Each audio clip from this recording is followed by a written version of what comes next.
어제 청문회에서는 황 후보자가 자료 제출을 제대로 하지 않아 검증하는 데 한계가 있을 수밖에 없었습니다.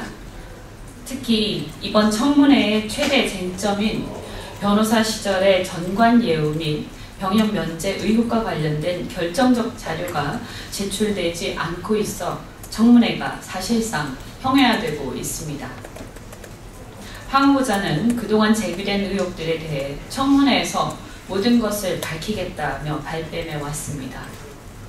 그런데 정작 검증을 위한 자료 제출을 거부하고 있는 것을 보니 그간의 말은 곤경을 회피하기 위한 거짓에 불과했던 것이 아닌가 의심이 듭니다.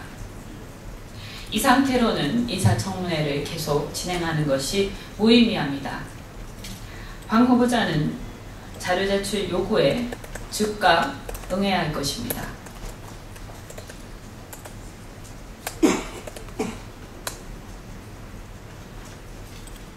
공공의료 강화에 대한 필요성이 절실합니다. 메르스 사태가 점점 심각해지면서 우리 사회를 공포에 빠뜨리고 있습니다. 시설 및 인프라가 갖춰지지 않아 최초 메르스 환자가 음압병실을 찾아 병원을 전전하고 의심 환자를 자가격리하는 애매한 조치만 내려졌습니다. 이에 확산 경로가 차단되고 다시 하겠습니다.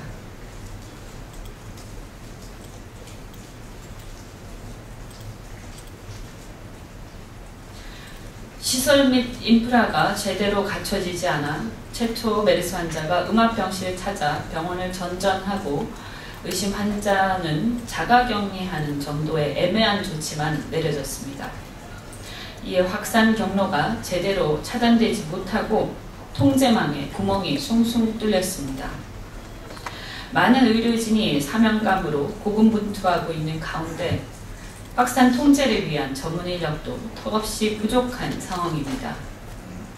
무엇보다 국민을 서글프게 하는 것은 일부 민간 의료기관에서 영업에 방해가 될까봐 환자가 내원하는 것을 달가워하지 않고 쉬쉬하는 모습이나 일부 지자체가 일시적인 지역경제 침체를 걱정한 나머지 국민이 알아야 할 정보를 공개하지 않고 쉬쉬해서 이를 확대시켜온 행태입니다. 공공의료 강화에 대한 필요성이 그 어느 때보다 절실합니다. 박근혜 대통령의 공공의료 강화 공약은 폐기된 지 오래입니다. 정부는 의료 영리화 정책을 폐기하고 공공의료를 강화해야 합니다. 공공의료 강화를 위한 방향으로 정책을 선회해야 합니다. 지역 거점 병원을 육성 및 지원해야 합니다. 기존 공공병원의 기능을 더욱 강화하고 감염 역학 분야 연구 기능을 강화한 전문 공공병원을 신설해야 합니다. 기초의학 분야 R&D에 과감히 투자하고 사회적 가치가 반영되도록 의료 수가 체계를 개혁해야 합니다. 사적 영리보다 공공의 건강과 우리 사회의 지속 가능한 발전을 중시하는 그런 문화를 형성해 나가야 할 것입니다.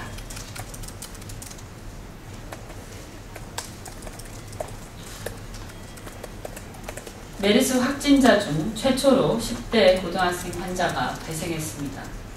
정부는 그간 14세 이하는 메르스 감염 가능성이 매우 낮다고 했지만 결국 10대 환자가 나왔습니다. 또한 부산에서도 9세 여학생이 메르스 의심 증세를 보여 격리 조치되면서 소아 청소년도 메르스 비상이 걸렸습니다. 메르스 발생으로 8일 15시 기준 1970개 학교가 휴업 중입니다. 지난 5일 대비 634개 학교가 증가했습니다.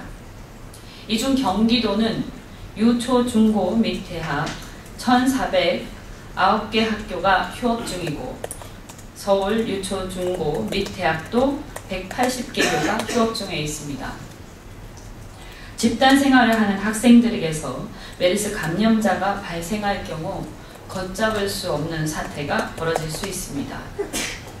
따라서 정부는 14세 이하는 메르스 감염 가능성이 낮다거나 공기 중 감염은 안 된다는 등의 불확실한 얘기만 하지 말고 모든 가능성을 열어놓고 예방과 대비에 만전을 기해야 할 것입니다. 또한 어린이집, 유치원, 휴원과 학교 휴업으로 인해 아이를 맡길 데가 없는 맞벌이 가정은 당장 현실적인 어려움에 직면해 있습니다.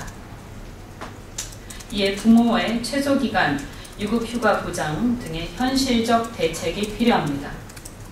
새정치민주연합은 이와 관련한 입법 등 제반 정책을 최선을 다해 추진하겠습니다.